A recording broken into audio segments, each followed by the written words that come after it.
a janelinha fica piscando. Então, fazer o seguinte, eu ia botar no pra ver se era eu, peraí. Não, põe só por das dúvidas, boa. Põe no fica. Fica, a gente te chama, se a gente lembrar. I wanna know what you're thinking.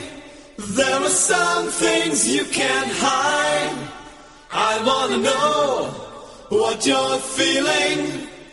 Tell me what's on your mind. Atenção, emissoras da rede MDM, ao toque de 5, eu sou o Máximo, começando o Top MDM. Eu sou o Máximo. Eu sou o Máximo. Eu sou o Máximo de novo, porque tinham falado na minha frente. Todos somos o Máximo, vai. Isso. Eu sou o Ângelo Máximo. Alguém lembra do Ângelo Máximo? Não. O cantor? Não. Então, nesse momento agora, o Diogo Braga vai colocar uma música do Ângelo Máximo aí pra todos vocês lembrarem desse grande cantor da época da Jovem Guarda.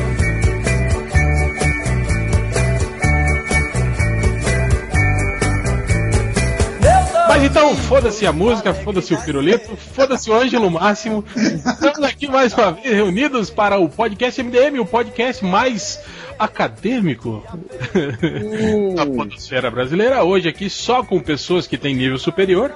Era o pré-requisito, né, para gravar o podcast, por isso que o Change não está aqui.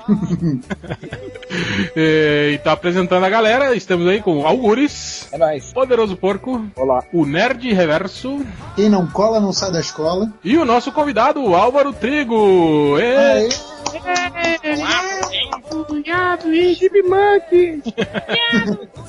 Olá a todos. Pra quem não sabe, é um leitor aí ilustre do MDM, um leitor que por incrível que pareça tem nível superior, nobre bacharel, embaixador dinheiro, diplomata, que por incrível que pareça, né, quando a gente pediu sugestões de pautas no Facebook pelas mídias sociais, né, ou pela social media, né, do MDM, como diria o Bugman, ele foi o único leitor que mandou coisas relevantes pra gente, né? E aí e o cara que falou lá da geografia?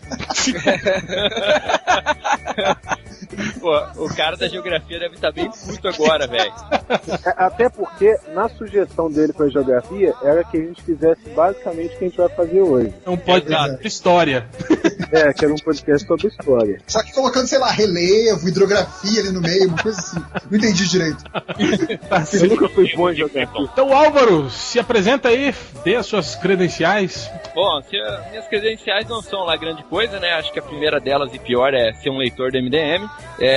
Eu sou formado em Ciências Sociais e minha graduação eu fiz com foco, assim, a minha monografia, minha conclusão, com histórias em quadrinhos e história em si. Então a gente vai discutir aqui um pouco sobre isso, sobre usar histórias em quadrinhos como fonte de pesquisa histórica e tal. Exatamente, eu tinha até esquecido de falar qual que era o tema do podcast. Deixa eu já aproveitar essa apresentação e te mandar a pergunta já, Álvaro. Você que apresentou aí sobre histórias em quadrinhos na graduação, coisa que eu também fiz, acho que boa parte dos nerds acabam fazendo isso para tentar mostrar um pouco de quadrinhos lá no meio. Não só na graduação, mas alguns nobres aí, né, especialistas aí, estão apresentando até na pós-graduação. Justo. Poderoso Porco, né? Sim, no mestrado, nós estamos lá, porque na psicologia da FMG não tem monografia, fica ao invés de fazer mestrado só pra falar de quadrinhos.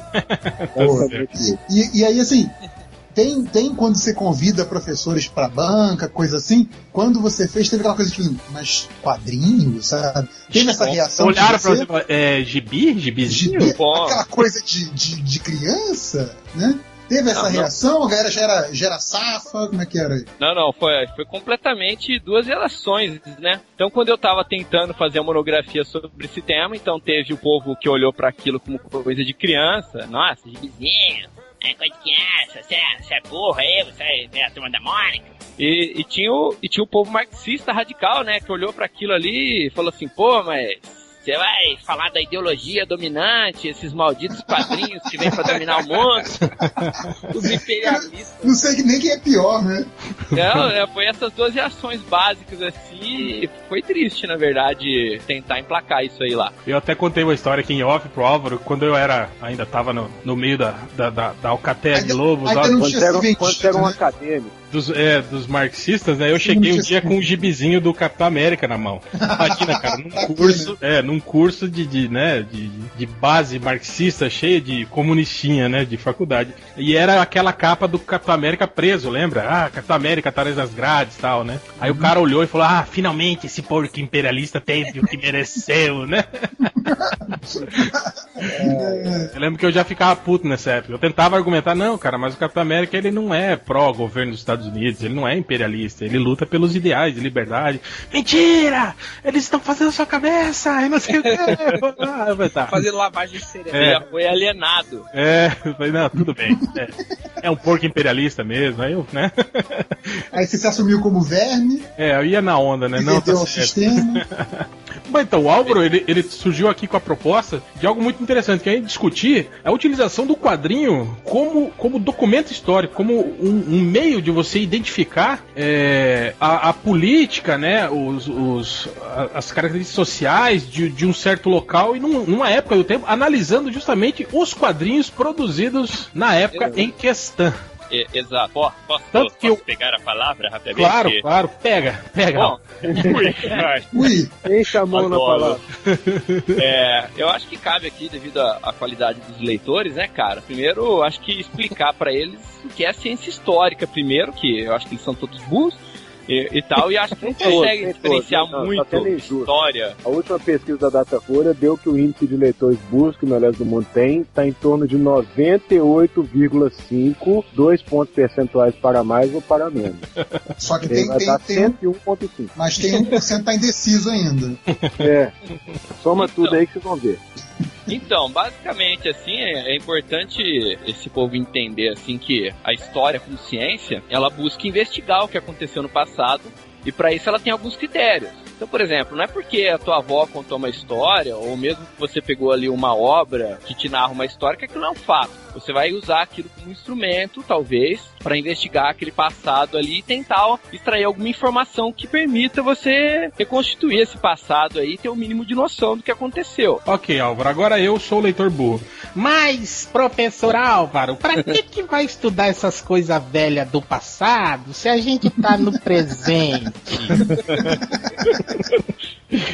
Isso é um ponto importante, né? O réu, como historiador... Já ouvi muito isso, já.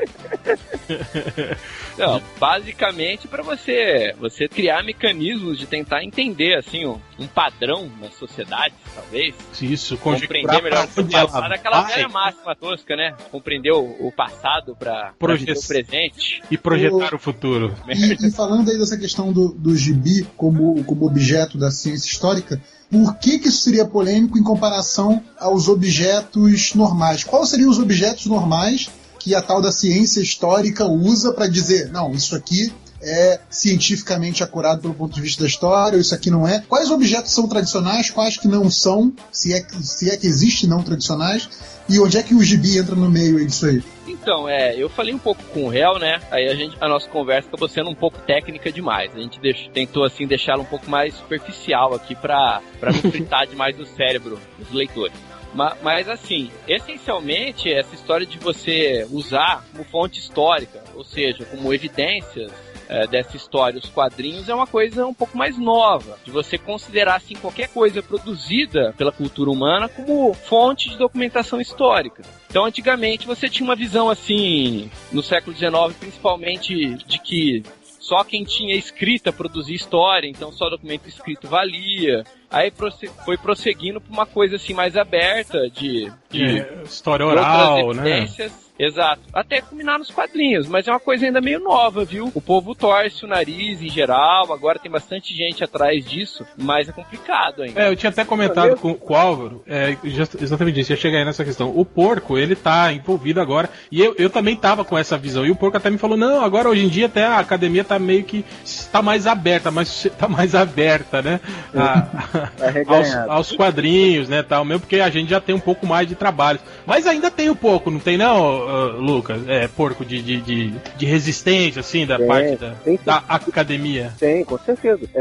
Primeiro porque tem uma mania, vocês devem ter visto aí, foi um negócio, gerou alguma polêmicazinha, uma estudante, acho que do Rio, né, que propôs dissertação de mestrado sobre Valesca Popozuda e o papel da mulher no funk, alguma coisa assim. E todo mundo ficou assim, tanta gente passando fome e tá usando verba do governo pra pesquisar isso aí. Pra pesquisar a Valesca Popozuda. Como se isso não infligisse na vida da gente tanto quanto qualquer outra coisa. O movimento da academia está sendo um pouco de entender que as coisas estão acontecendo neste momento, que eu não preciso esperar 1000 anos para poder lançar olhares para isso. O quadrinho mainstream está sendo produzido, sei lá, há mais de século, né? Se a gente for pensar não só aquela parte considerada... De jornal, né? Já era se a gente não considerar que aquela velha discussão, o quadrinho começou no Yellow Kid ou não, se a gente ignorar o Yellow Kid e for um pouco para trás, a gente tem quadrinhos feitos no Brasil na época do Império, por exemplo. O Ângelo Agostini estava produzindo sobre isso, estava produzindo inclusive crônica social. Pombas, eu vou dispensar esse material? Sob que argumento, né? Esse material é altamente... Até se a gente considerar mesmo um pouquinho mais pra frente, né? Então, tipo, sei lá, 1902, 1905, quando você já começa a ter suplementos, começa a virar uma coisa realmente mainstream e comum, né? Você já tem sei lá, 110 anos praticamente, então, né, já é um período que, tipo, não dá mais pra chamar de novidade, né? Não dá, mas a academia tem uma resistência a tudo que não é tradicional já não tá muito pisado. O réu citou a história oral mesmo. Caramba, há quanto tempo tá se discutindo a história oral e há quanto tempo a história oral já tá aí e ainda não foi aceita como uma fonte tão válida quanto a fonte documental padrão, sabe? Ainda pra você fazer um trabalho com a história oral, você ainda tem que começar o trabalho defendendo a história oral para então passar a tratar dela, quando você não tem que fazer isso com um documento, com um trabalho documental com documentos oficiais, por exemplo. Você não tem que defender o documento, a fonte, para depois discutir o seu tema. Você já vai direto pro tema. As ciências humanas estão meio lentas ainda em algumas coisas. Bom, então, eu acho que na verdade a resistência da academia com relação a quadrinhos, a gente tem dois momentos aí.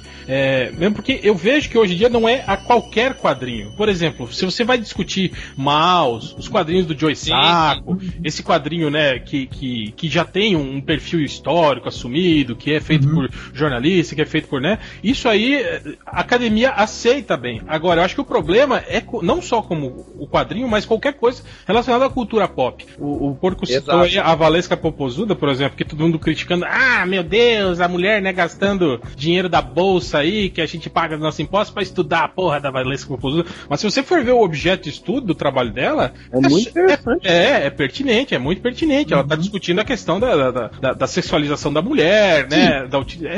Mas acho que esse que é o ponto, né? Tá se produzindo, não importa qual é a fonte, o que importa é o conteúdo que você tá produzindo a partir daquela fonte. Não é como se a pessoa estivesse usando o dinheiro de uma bolsa para ir pro baile funk todos os fins de semana, entendeu?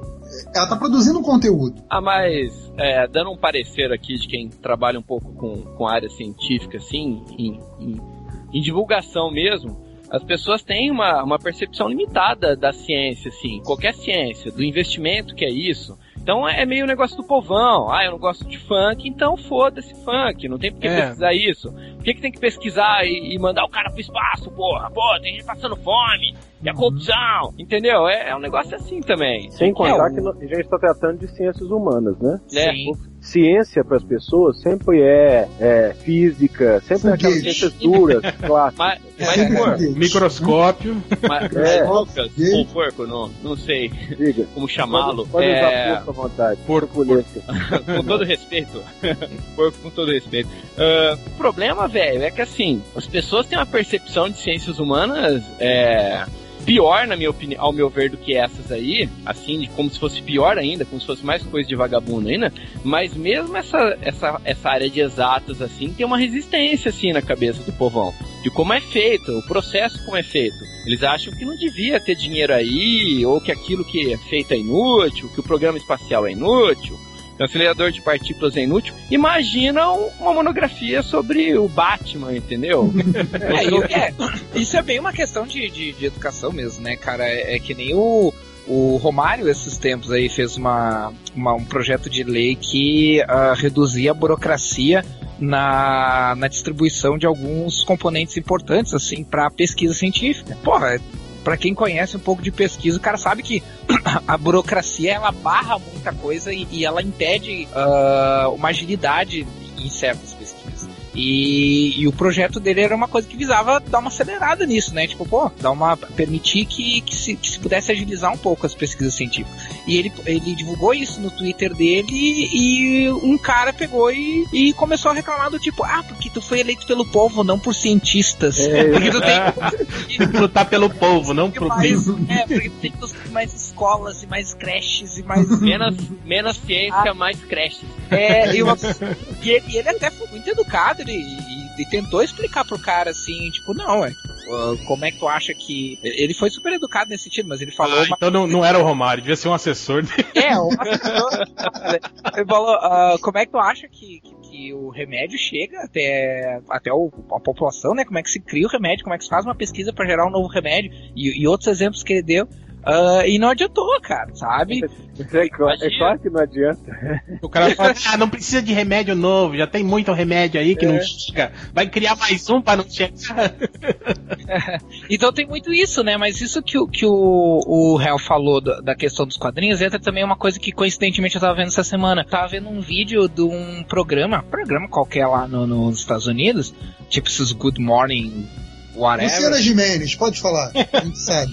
Que falava, que tipo assim, que era sobre o Free Comic Book Day, né? Uhum. E tinha o Jim Lee. E aí me chamou muito a atenção, assim, vários pontos da entrevista, mas é legal. Uma das coisas legais é que a mulher era uma mulher e um cara, e a mulher já começava a dizer assim, não sei o que, e sabe o que mais? Amanhã é dia de Free Comic Book Day, então leve suas crianças pra lá, sabe? Então, tipo assim, tu já começa com esse discurso, assim. E aí o tempo inteiro deles falando, dava pra ver que eles tinham um respeito realmente pelos personagens, assim, mas eles ainda viam os personagens como coisa de criança, assim. Tanto que eles estavam o tempo inteiro falando assim, e a revista, e a criançada, não sei o que, e aí falavam não sei o que, daí o Jim Lee fez um desenho, tipo um esboço, assim, durante o intervalo lá pra eles, e o cara pegou, que legal, tem um filho, ele vai adorar isso aqui, sabe? Tipo, o Jim Lee desenhou o Superman arrancando o braço, né, de um inimigo, então, que agora é isso que ele faz, né? Isso me lembra aquela cena do Corpo Fechado, né? Que o cara lá da loja de artes originais, né, de artes limitadas, ele tá vendendo um original pro cara, e era, sei lá, $300, o cara tinha grana, sei lá, e ele vira, não, legal, o time vai gostar. Ele, como assim? O time, meu filho, tá fazendo 5 anos. Ele, não, eu cancelo a venda. Então, tipo, é esse nível, né? Do tipo, sim. Não, calma aí. Uma coisa é você legal, o gibi pra criança faz parte, é um gênero, é grande, é enorme, mas não é só isso, e tem uma coisa que é de arte, né? Então, falta, sim, essa percepção. E só pra não perder a piada, né? A gente tava falando aí de pessoal não dá valor à ciência, achar que é coisa de vagabundo. Tá aí o filósofo Algures que não deixa mentir, né? Totalmente vagabundo. Não, mas filosofia é coisa de vagabundo, é verdade. Não, deixa né? Aquele Sócrates fazia o quê, sabe? É verdade, né? Demorou 1000 e tantos anos Sócrates fazer alguma coisa jogando bola.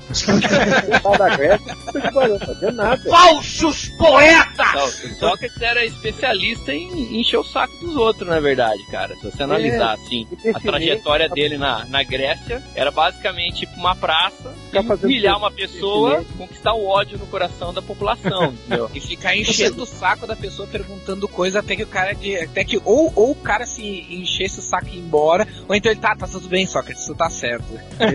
Ou seja, basicamente o Sócrates foi o precursor do CQC, é isso? Mais ou menos. Mas esse negócio de arte aí que o Reverso estava falando era nesse ponto que eu ia chegar. Então, tipo, eu acho que a academia tá mudando em sua visão com relação aos quadrinhos, por causa que já tem produções e tal, já existe uma visão, até que nem o Hell falou, já existe a visão de alguns quadrinhos específicos que são produtos e tal, mas eu acho que existe esse conflito entre a visão acadêmica e a visão popular, que é a mesma coisa ali do negócio da Valesca Popozuda. Você tá fazendo sobre funk? Então é uma coisa idiota. Você tá fazendo sobre super-herói? Então é uma coisa idiota, sabe? Então eu acho que ainda existe essa resistência, assim, de tipo assim, não, quadrinho não pode ser considerado uma arte assim como o barroco, assim como a arte grega, assim como a arte egípcia, sabe? Tem esse problema ainda, né? Que é o status do quadrinho. O quadrinho ainda não tem de quinta categoria. O quadrinho é literatura. Ih, começou. Não, deixa pra lá essa discussão. Não, mas é sério, o Kay vem com essa defesa, assim, tipo, não, tudo bem, quadrinho é legal, quadrinho é literatura. Porra, não é, cara. Não, mas o réu acha que é, por isso que eu não vou entrar nessa discussão. Mas eu e o Will Eisner, tá? Exato. O Eisner já morreu. Eu planejei de mudar de ideia. O Algures mencionou um fato que eu até achei interessante, que ele mencionou quadrinho não ser arte e, por exemplo, arte grega ser arte, por exemplo. E eu tava lendo uma matéria essa semana que falava, né, através de exames lá, de espectrômetro, de não sei o que, para realmente ver o que tem de partículas, de moléculas, de texturas nas estátuas gregas ainda conservadas, e eles viam o que tinha em termos de cor, de pigmento, né?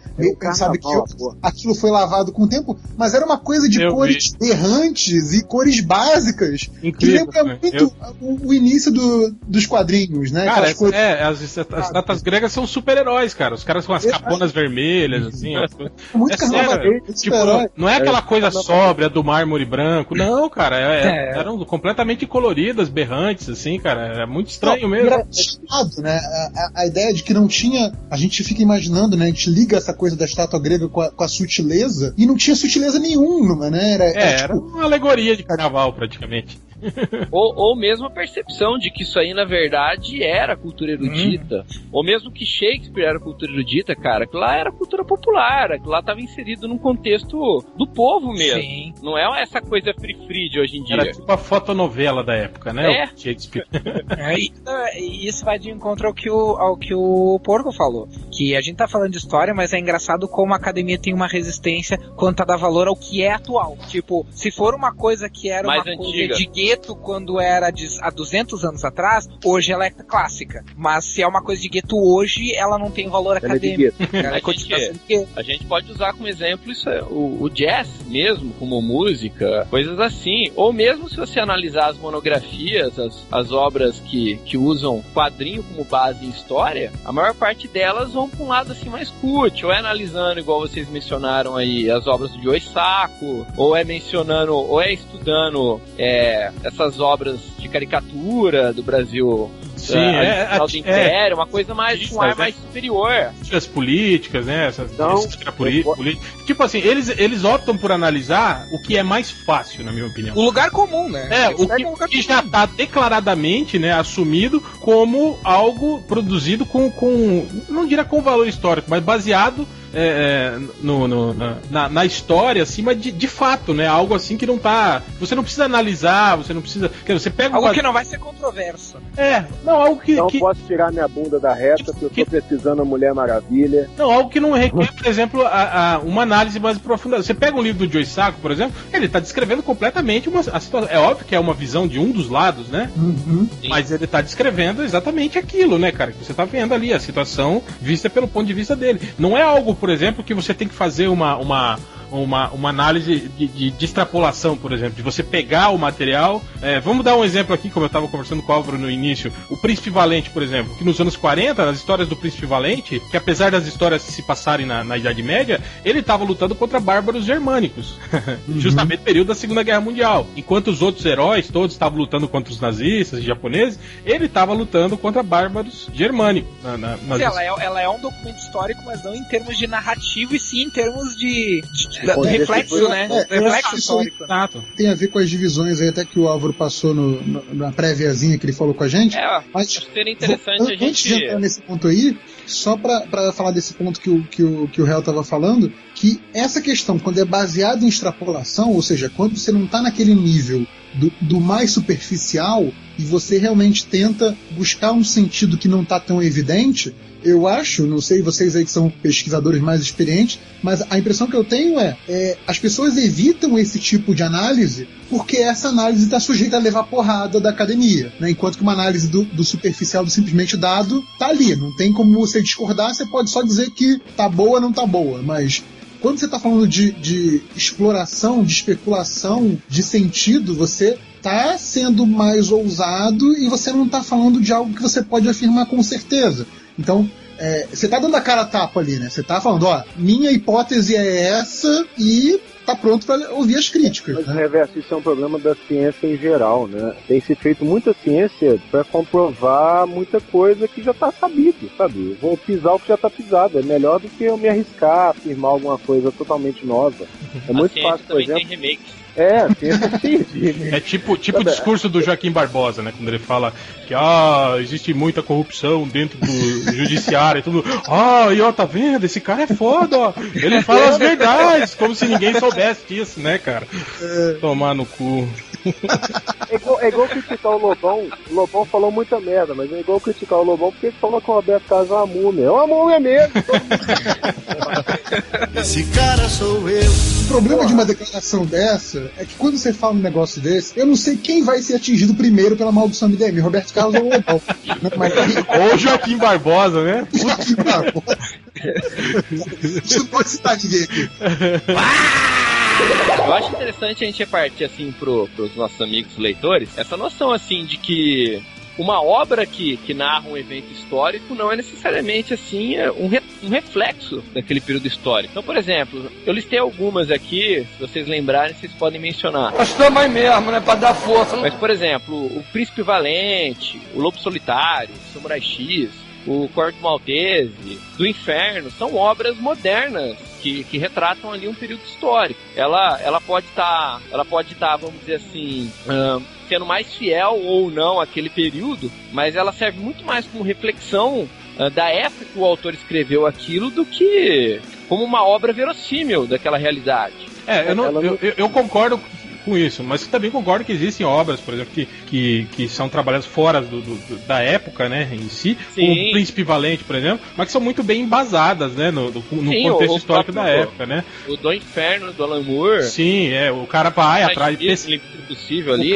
O cara pesquisa, né, o cara vai atrás. Nem todo mundo é o Frank Miller fazendo presente. Se a gente entrar até na questão dos super-heróis, pra fugir um pouco das obras mais eruditas, cara, descer a Nova Fronteira é uma obra que tem uma puta de uma pesquisa histórica, não só com questão da pesquisa histórica da história real, com a pesquisa histórica da história dos quadrinhos da DC também. Porque todos os personagens, o surgimento deles coincide com a primeira aparição deles nas HQs, no mundo real. Tem uma série de coisas assim que pra mim faz a HQ ficar ainda melhor, assim. Que ela mistura os elementos históricos com a história da DC e mistura essas coisas, assim, tipo, o Ajax, eu não chamo o Caçador de Mar de Ajax, foda-se. É Ajax mesmo. Foda-se, não vou mudar nunca. Chupa Panini. Chupa Panini. Movimento de resistência.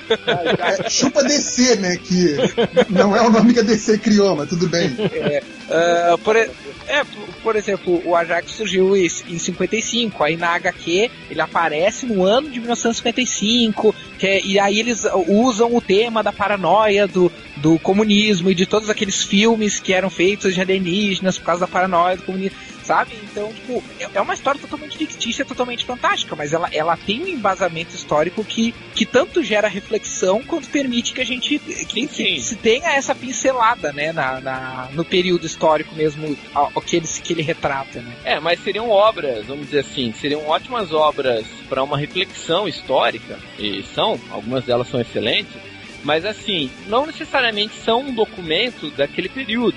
Falando isso por conta do leitor mesmo, eu imagino que eles devam se assemelhar a alguns alunos que eu tenho, de confundir, por exemplo, um filme que se passa na Segunda Guerra Mundial com a descrição, né? Com a descrição do evento, né? O registro fiel do evento. Aquilo ali pode ser melhor ou pior, assim, nessa descrição, mas ainda assim Quer dizer que o Pearl Harbor foi igual ao filme? Eu não sei se vocês lembram uma vez, isso tem muito tempo, acho que foi nos anos 90 tal, que eles fizeram uma pesquisa justamente daquele auge de filmes de guerra, de filmes dos brucutus lá americanos, dos retorno ao Vietnã para resgatar prisioneiros de guerra e não sei o que, e eles fizeram uma pesquisa com crianças, né, e adolescentes nos Estados Unidos, e eu acho que era quase mais de 70% das crianças não sabiam que os Estados Unidos tinha perdido a guerra do Vietnã. Eles achavam que tinham ganhado, né, a guerra.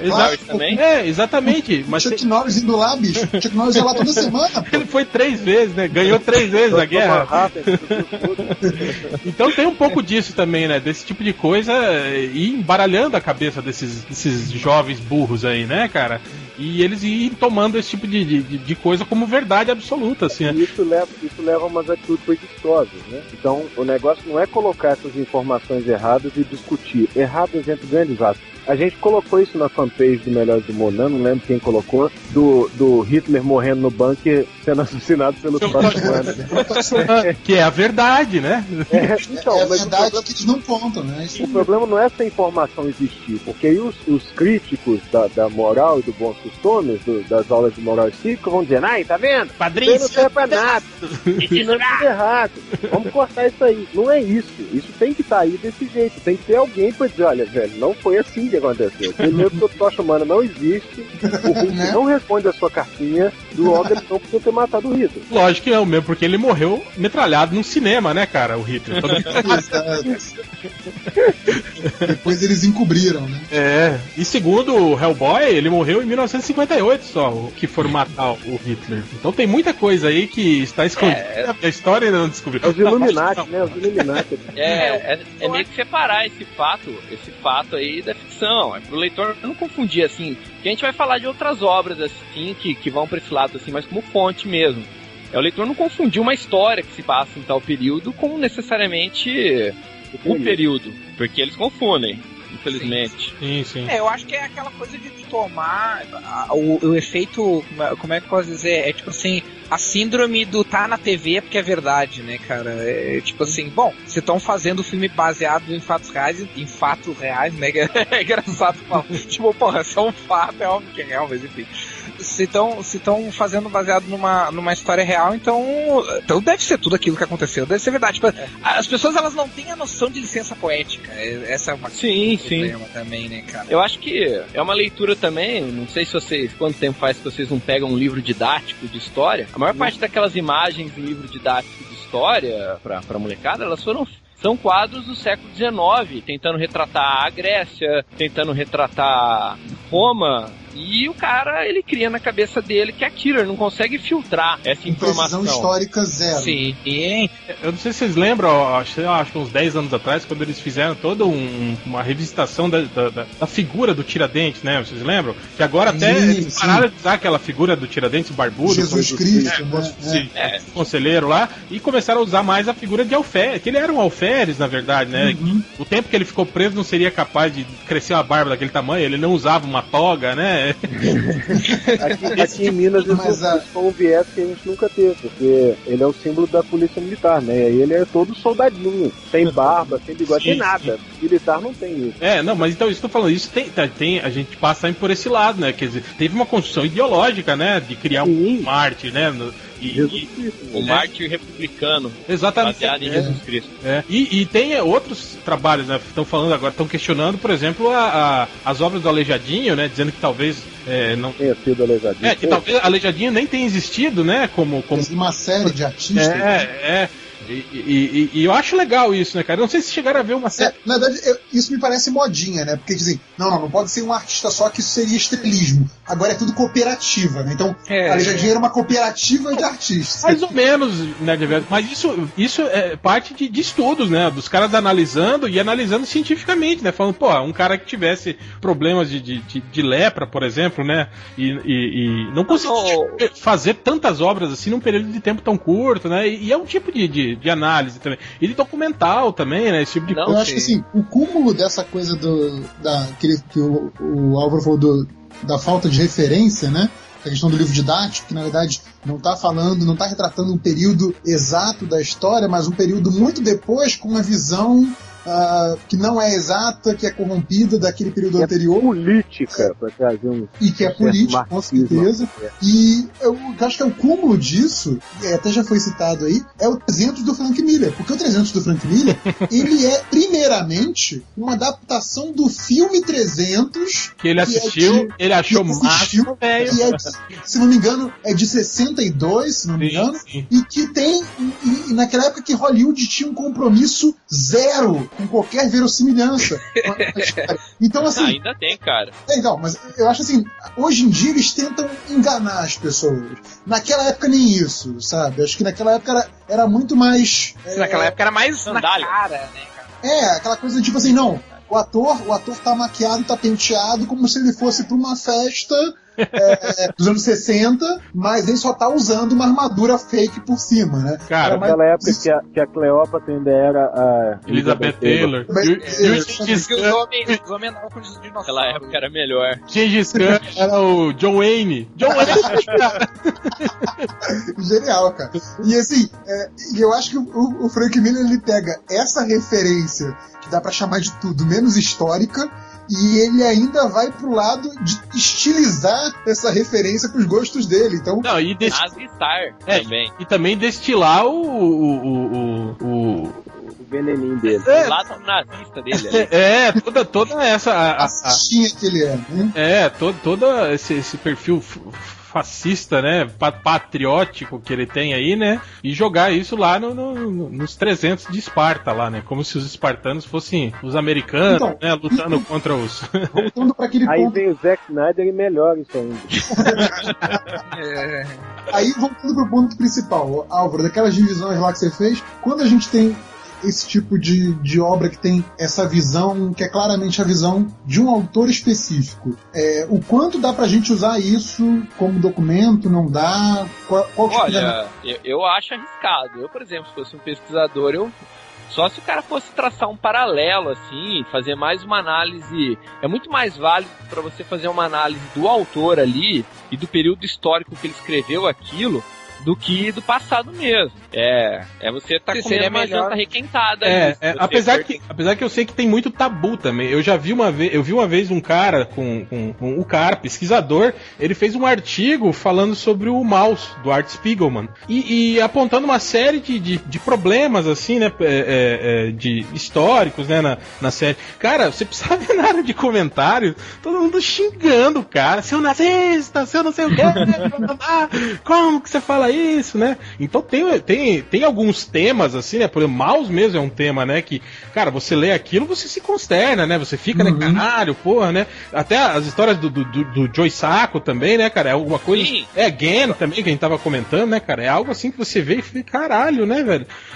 Mas cria um pouco de celeuma. E aquilo, você criticar. É uma fonte. E é importante a gente dizer isso aí. Eu criei lá meio que uma separação. Isso aí é meio que uma fonte histórica ali, uma memória do autor, uma obra semi-biográfica. Mas ainda assim você tem que levar aquilo como um relato. Por exemplo, o porco que trabalha aí na área policial. O cara pega, ele dá um depoimento ali pra você. Ele faz um boletim de ocorrência ali, ele presta o depoimento dele. Aquilo lá é uma visão dos fatos, não o fato em si. Depois vai lá. É muito mais a visão emocional ali do autor. Game é muito mais a visão emocional ali do autor, ou Persepolis, do que necessariamente o fato em si, que aconteceu literalmente. Aquilo lá é um ponto de partida, não um ponto de chegada. Depois eu acho que ir lá com a polícia científica, né, e fazer uma análise, né, da situação e... Mas tem a ver com o processo de verificação, né, cara, do fato histórico, né, cara? Você pega primeiro essa obra que teoricamente é quase como se fosse a história oral, né, que a gente fala, né, que é o relato, né, o relato pessoal da pessoa, e depois você confrontar isso com outros dados, né, cara, e tentar chegar. Não, uma coisa que eu quero aproveitar o que o Álvaro tava falando pra entrar na questão, tipo assim, é exatamente isso que diferencia uma produção acadêmica de qualquer outra coisa, de um texto ensaísta, de uma HQ, por exemplo, porque a HQ, ela é essência, que é a questão não só a questão de arte, mas tipo assim, o ponto principal de qualquer produção que não é acadêmica é a subjetividade, que é uma coisa do qual uma produção acadêmica não pode se dar esse luxo. É óbvio que, assim como, sei lá, a relação paciente e psicanalista, a gente sabe que não existe uma situação... não, eu ia dizer, o Porto vai concordar. A gente sabe que não existe uma total objetividade ali. A gente sabe que existe algum nível de subjetividade, mas a questão... Não nesse padrão positivista de objetividade. A questão é que numa produção acadêmica tu tem como princípio a objetividade. Tu tem como princípio buscar a objetividade. Já no caso de qualquer outra produção, como por exemplo uma produção como Mouse, não importa o quão apurado o relato é, ele ainda vai ser carregado de subjetividade, porque ele é o relato de uma pessoa e de uma situação que uma pessoa passou, e não um relato de uma situação histórica, e não uma documentação, e não um registro político ou um registro legal, por exemplo. né? Você está querendo dizer que a produção jornalística, por exemplo, não tem objetividade? Que calúnia! Não tem veracidade científica? Ela deveria buscar, né? Falando sério, ela deveria buscar objetividade, né? Mas é impossível tu fazer uma coisa 100% objetiva, mas o meu ponto aqui é a questão de que não importa o quão objetivo seja uma HQ, ela ainda vai ser carregada de uma subjetividade que faz com que ela não vá ser um documento histórico. Um documento per si, vamos dizer assim. Não é só aquilo que vai servir para construir aquela situação. Aquilo lá é uma ponta de um triângulo de informações que vão se complementar e vão criar, assim, um retrato mais ou menos fiel do fato histórico ali. Vai servir como um gatilho do qual você vai, né, disparar a análise ali, né? Quer dizer, isso aqui é um objeto, a partir desse objeto surgem tais reflexões usando outras N fontes, né? Nunca vai ser a fonte por si, né? É uma referência. Eu posso trazer uma particularidade do meu campo, né? Porque o que me interessa justamente é a subjetividade presente nisso. Mas eu acho que a questão que o Algures colocou dessa questão que eu achei muito boa do trabalho acadêmico é que eu acho que você tem uma série de normas e uma série de regras e uma série de atributos que contribuem para que aquilo vá ao máximo na direção do objetivo. Ainda que teu objeto de análise seja, por exemplo, um método científico. Ainda que você tenha, por exemplo, um objeto de análise que seja muito da esfera da subjetividade, por exemplo, você falando num trabalho de letras sobre uma obra poética de algum autor, né? Quer dizer, a tua subjetividade como analista daquela obra tem que estar em volta, senão o trabalho não se sustenta. Mas o método científico te dá uma objetividade de caminho. Ele me dá formas de validação. Exato. Então, acho que essa realmente aí é a grande diferença. Não importa ali, por exemplo, você pega uma obra de quadrinho, né, que muita gente acha que vai ser sempre aquele grid de 12 ou de 9 quadros, coisa assim. E você pega uma coisa que você tem muito espaço para subjetividade, você pode pegar, sei lá, um Astério Escólico da vida, que realmente vai ter muito espaço ali para uma subjetividade, vai ter suas regras próprias, vai ter seu sentido interno próprio, que não se aplicariam a uma coisa que não tivesse essa intenção artística. Eu acho que dá para você fazer, por exemplo, uma monografia, um trabalho acadêmico em formato de quadrinho, mas ele vai seguir outro método, né, de construção que não vai levar em conta a subjetividade. E isso não é um campo de possibilidade, não, Reverso. Isso tem. A gente tem uma artista aí do Rio, a Marília, que participou do 23,5, que fez a monografia com quadrinhos. Tem uma monografia famosa que chama O Circo de Luca, que é uma monografia em forma de quadrinho. Isso é possível. O que eu acho que não é tão feito assim, até pela dificuldade. Você pega, por exemplo, as obras do Joe Sacco, elas são relatos jornalísticos. Elas pegam ali os relatos das pessoas e criam um contexto, e elas pegam e tem uma relação muito direta do que o cara falou ali pro Joe Sacco, a interpretação dele daqueles fatos, enfim. Inclusive, se a gente perceber ali, a gente vê que não é da intenção do Joe Sacco também tratar aquilo ali como verdade. Aquilo ali é o que o cara contou pra ele. Porco, como é que essa mulher fez pra colocar os desenhos na norma da BNT? Pra todos os efeitos, cada quadro seria uma imagem, né? Tipo, tem que ter um index de 2.000 imagens. Eu tenho que fazer ela teve margem 2, espaço 2. A Luca Vaz veio no podcast e falou que ia fazer o trabalho de conclusão de curso com quadrinho. Um trabalho de jornalismo em quadrinho, que é um campo que está crescendo. A gente falou do Sacco, que é um grande... É um saco, né? Aquele que teve aqui em Uberlândia. Que aí a gente tem que mudar, a gente também tem que estabelecer o seguinte, né? A gente como a gente tá usando o quadrinho, que é a questão que, tipo assim, histórias em quadrinhos é uma coisa, mas a gente pode usar as histórias em quadrinhos com uma função diferente, né? Ela pode ter uma função narrativa, aí entra o lance da subjetividade, mas ela pode ter uma outra função, como por exemplo, em obras como a gente tá falando de Osaka e tal, até Maus, embora tenha essa subjetividade, tipo, ela já tem tenta ter uma função mais jornalística, quantidade maior. No caso de uma obra acadêmica de quadrinhos, a função da história em quadrinho ali é ser uma produção acadêmica. Então, o quadrinho aí ele vai se adequar à função a que ele foi colocado, a que ele foi submetido. Okay. E esse é um ponto importante, né, Augusto? O quadrinho é uma linguagem. Isso, exatamente. Como uma linguagem. Agora, aí o réu já não concorda com você, que ele já acha não, é uma linguagem literária. Como a gente tava falando, esses quadrinhos, né, que mostram a visão de um determinado, tipo o Mouse, que é a visão do avô dele, o Joe Sacco, né? É o pai dele, isso. Os quadrinhos de Joe Sacco, do próprio Gen, né, que é uma narração do que ele viu, né, no período de guerra. Isso que é considerado hoje a academia dá mais valor para isso, né, do que esse quadrinho mainstream, né? Mas eu acho que na verdade o melhor objeto de estudo pra gente, né? Exatamente, pra gente entender contexto. Eu acho que esse é o ponto fundamental da discussão. A gente já falou aquilo que é olhado com, tipo, não, isso aqui serve como história, mas que não é exatamente. E tem esse que seria realmente o que é um objeto legal de se trabalhar. Né? Que você pode pegar uma história em quadrinho, olhar o ano em que ela foi produzida e mapeando ela, né, lendo e tirando os contextos dela, você conseguir contextualizar exatamente a época em que o que estava acontecendo na sociedade da época, né? Eu sei que vocês têm uma porrada de exemplos aí, mas eu não queria deixar passar sem falar desse exemplo daquela página que é sensacional, Superman is a Dick, né? Que, tipo, daria pra traduzir como Superman é um escroto, numa tradução livre.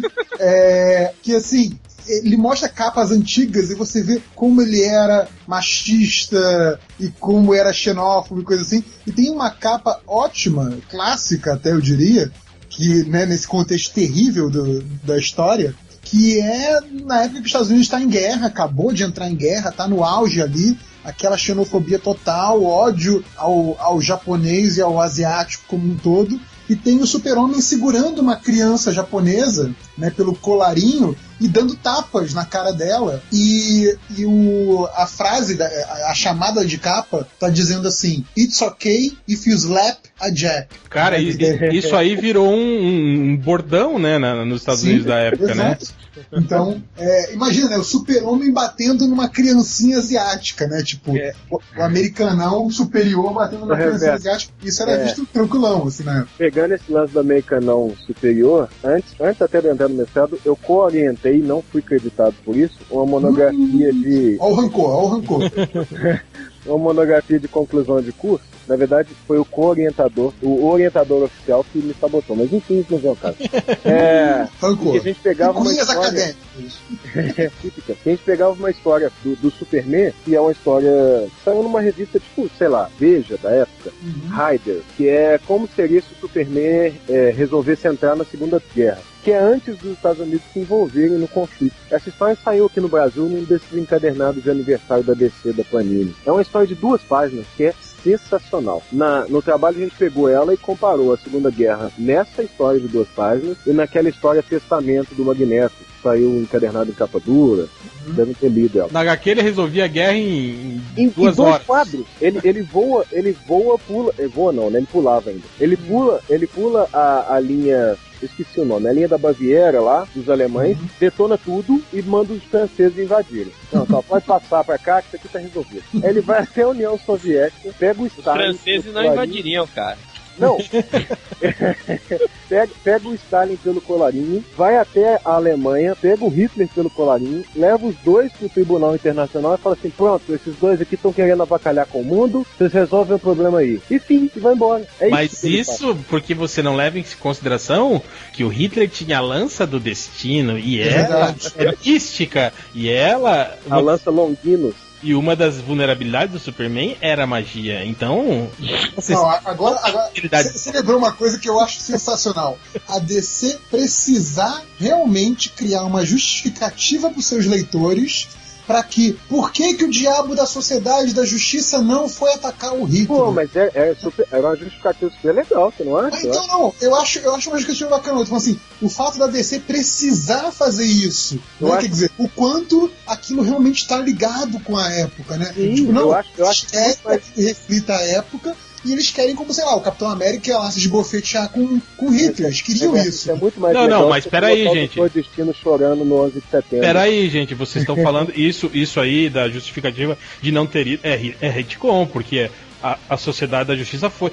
E era isso que eu tava conversando com o Álvaro. Como se você analisar o quadrinho dos anos 30, 40, 50, 60, até aí final dos anos 80, era muito fácil você identificar esse tipo de coisa, sabe? Você fazer um retrato da sociedade da época, analisando tudo, né, cara? O caráter xenófobo da história, né? Essa coisa de... Ó, pra você ter ideia, eu lembrei agora da minha monografia. Eu falava sobre vilões, né? Por exemplo, nos anos 30, quem que eram os vilões do Batman? Eram os gangsters, né? Gangsters italianos, né? O Sr. Zucco, por exemplo, lá que matou... Época da lei seca, né? Exatamente. Você tinha também um grande produto de marketing da época, que era o Al Capone, né, cara? Que eu acho que foi o primeiro inimigo número 1 da América, declarado assim, né? E com os jornais todos trabalhando isso, né? Depois você teve os nazistas, né? Óbvio, né? Com a guerra, né? Nazistas. Depois passaram para os comunistas, né? Nos anos 50 e 60. Já nos anos 70 você começou a ter algumas pequenas incursões aí dos primeiros árabes, né? No meio dos inimigos aí dos super-heróis, né? E aí até os anos 80 a gente teve também, quando começou a União Europeia, né? A gente começou a ver inimigos europeus, né, cara? O John McClane mesmo lutando contra ladrões europeus, né? O Máquina Mortífera 2, por exemplo, vocês lembram, né? Que eram os caras lá os alemães, e tudo isso, né? Mostrando sempre a América se preocupada com alguém, né? Um fator externo, né? Um exemplo ótimo que a gente até já deu em alguns podcasts atrás, você falou disso também, foi do 007, né? Sim. Que acho que ele segue muito, acho que os super-heróis são ótimos para analisar isso, por ser essa questão dessa história que não pode ter fim, né? Então, começa nos anos 30, nos anos 20, nos anos 50, nos anos 60, depende do super-herói, e que ele vai seguindo e ele vai tendo que se adaptar à época. Então, por conta dessas mudanças, por que era assim há 10 anos atrás e é assim diferente agora, né? Tanto no James Bond quanto nos super-heróis, a gente consegue fazer, tem espaço para esse tipo de análise que você fez, né? Dessa mudança. Também porque tem uma leitura que é a seguinte, o quadrinho, ele é feito do autor e do leitor dele também. Então, é um movimento de troca ali, de como ele é consumido. Então, ele reflete desde as percepções do autor ali sobre o ocorrido, sobre o lugar que ele tá, o momento que ele vive, sem ele perceber, ele coloca aquilo na história dele, mas também se aquilo cola pro leitor, se aquilo vende, tem a ver com a percepção popular do que tá acontecendo, do que é o inimigo, do que é a Guerra Fria, ou de quem deve ser vencido, porque senão aquilo não vende, aquilo tem que ter uma cola, tem que ser uma dança, né? Ali entre os dois. Não gera eco na pessoa, no leitor. Isso é essencial. O Superman lá, que da primeira história invade a casa do governador para conseguir um indulto com um cara, não quer fazer isso no meio da Segunda Guerra. Jamais ia atacar o próprio contexto, a própria autoridade constituída da América superdemocrática, enquanto tinha alemães explodindo no mundo. Sim, e é isso que eu estava questionando agora. Como com esse advento agora do politicamente correto, das minorias todas terem um valor maior, até de mercado, né, cara? A gente vê como tá mais difícil, né, esse tipo de produção, né, manter uma digamos assim, uma visão mais próxima do sentimento real, né, do que é a sociedade. Hoje, por exemplo, você vê lá, a DC lança uma capa que tinha lá um cara latino, né, retratado como bandido, aí todo mundo reclama, aí o que a DC faz? Eles alteram o desenho, tiram o latino, muda a etnia do cara, né, então, isso que eu tô falando, fica muito difícil. Eu acho esse tipo de manipulação da informação hoje. Mas né? eu acho que também é um retrato aí da época que a gente vive, e aí tô falando, sei lá, talvez uns 20 anos pra cá, dessa questão desse policiamento do politicamente correto. Eu acho que isso também é um fator histórico. Então, em vez da gente estar pensando no que a revista está mostrando, a gente pensar no que a revista está deixando de mostrar, ainda que a gente saiba que isso existe nessa época, também é um excelente objeto de análise. É o que os autores chamam de uma leitura pós-feminismo, que é ler as ausências das coisas. Nossa, que poético isso. Porque se você pegar algumas coisas, por exemplo, dos anos 40, nos quadrinhos, por exemplo, a mulher está sempre em ausência. A mulher é sempre falta. Ou ela vai ser resgatada e tal. Eu até abordei isso também na minha monografia, que foi quando a mulher virou força de trabalho, né? E começou a ter poder de compra, né? Na verdade. Foi quando os homens iam pra guerra, né? E as mulheres começaram a participar do esforço de guerra. Começaram a trabalhar nas fábricas, né? Começaram a ter dinheiro, né? E viraram mercado consumidor, né? E foi daí também que começou a aparecer esse tipo de coisa, né? Quer dizer, a Mulher Maravilha, né? Quadrinhos assim que apesar de não ser especificamente pra mulher, né? Porque se você for analisar as histórias da Mulher Maravilha... Nunca foi pra mulher. Mas tinha isso, né? De como a personagem principal é mulher, é voltada pro público feminino, né, cara? A Mulher Maravilha não é a primeira, né? Mas é uma das principais de quando a mulher muda o lugar, né? Ela deixa de ser aquela que vai ser jogada do alto do prédio pro cara ir buscar e toma a linha. Eu acho que a Daily Arden do Flash Gordon já tinha quebrado um pouco essa coisa de ser a... Eu acho que a Daily Arden é a proto-heroína, né? Ela não é mais a mocinha a ser salva, né? Mas essa visão continuou mesmo, apesar de a gente ter esse... Sim. Continuou, tanto que nos anos 60, no Quarteto Fantástico, você pega as histórias iniciais, a Sue Richards não prestava pra nada, cara. Ela ficava invisível pra se proteger do ataque inimigo, né? A vantagem dela é ficar invisível.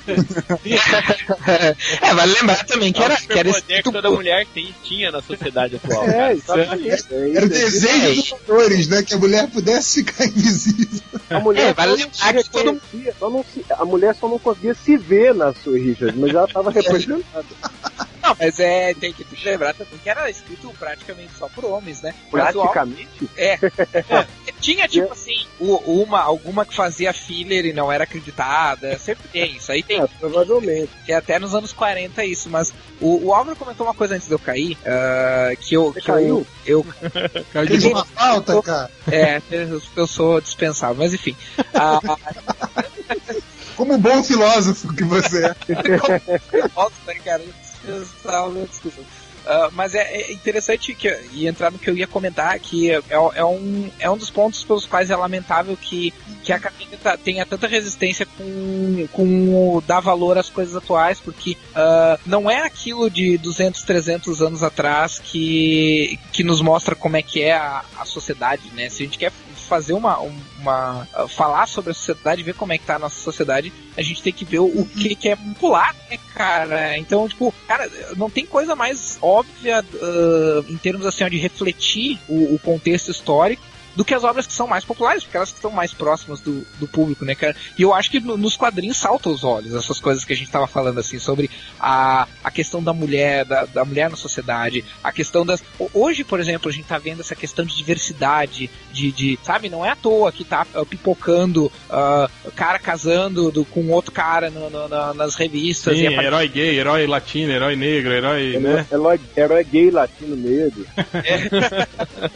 Porque isso reflete as mudanças da sociedade. Só que daí o problema é que daqui a 50 anos a academia vai querer olhar pra isso e dizer, nós vamos fazer um trabalho sobre os quadrinhos e como eles estavam refletindo a época, o que estava acontecendo. Mas, tipo assim, isso tá acontecendo agora, a gente pode analisar isso agora, né, cara?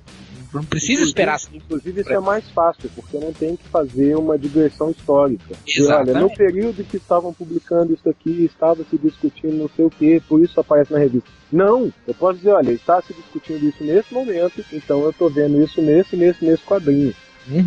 Uma discussão que é interessante aí, para colocar esse ponto de vista histórico numa discussão que a gente já teve, é que é interessante que hoje em dia você tem uma separação entre o que é esse microcosmo do quadrinho, que apesar de ser mainstream, ter adaptações milionárias para o cinema, ainda é um nicho, ainda é um microcosmo. Ó o Michel Foucault aí,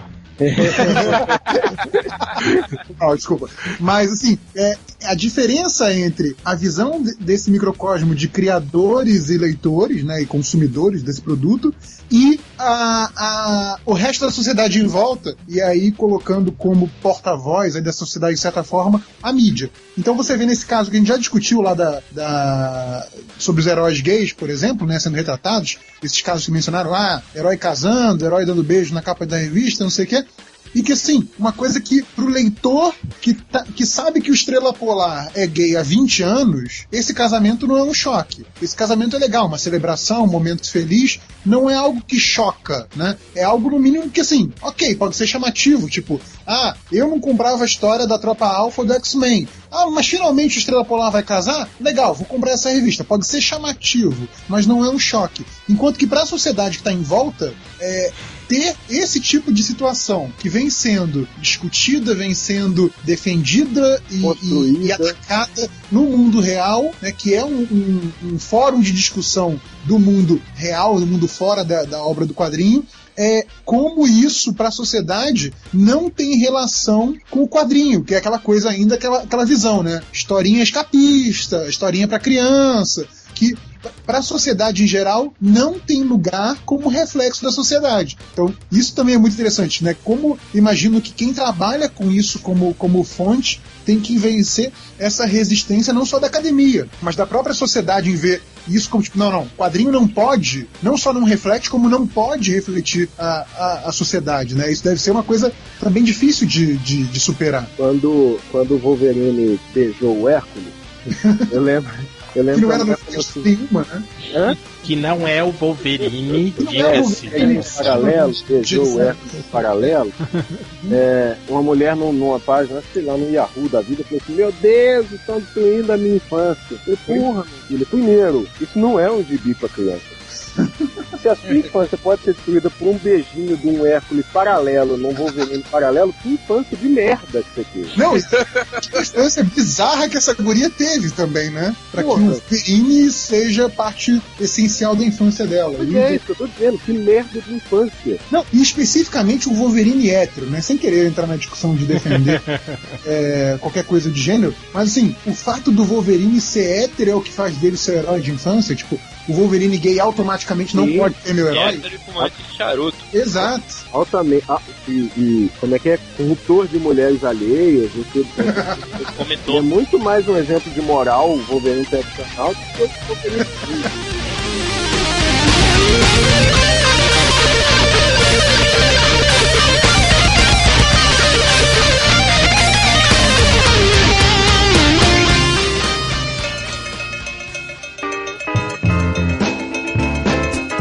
Dá pra você pegar o quadrinho como qualquer obra cultural, qualquer época, e usar ele como fonte histórica. Embora vá ter essa resistência, principalmente conforme você vai pro lado assim pop da coisa. Então você vai ter um problema gigante de resistência quanto mais você vai pro lado popular, tanto da academia quanto da sociedade, mas de certa forma esse é o melhor material que você tem para trabalhar ali, é o melhor material para você entender o contexto histórico, o contexto social, o contexto político, quem que era o inimigo dos Estados Unidos ali, a posição da mulher na sociedade, o que era ser criança ou não no período. Um exemplo que eu quero finalizar aqui é a questão do sidekick, cara, que é uma coisa muito anacrônica. Era normal na época você pegar um moleque ali, de repente, ele é um ajudante, de repente não tem problema nenhum da amizade de um marmanjo com um pirralho e ele vai pra guerra. Cara, hoje em dia isso é doente demais. Batalhão, né?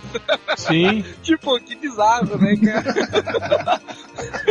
E um molequinho lá no meio da Segunda Guerra à toa lá. Um garoto de 12 anos, né? Com as pernas de fora, né? Um garoto de 12 anos de meia calça correndo no meio do fronte de batalha. Vítima de estupro. Imagina, todo mundo lá com aquelas roupas pardas ou camufladas ou coisa assim. Atira naquele moleque de azul, né? Aí tu entende pra que serviu os sidekicks, né, cara? Os alvos, né? Mas tem um pouco disso também, da gente quando a gente vê esse tipo de coisa com os nossos olhos, né, isso acaba ficando, né, parece absurdo, ridículo, né? Mas... Sim, porque é anacrônico.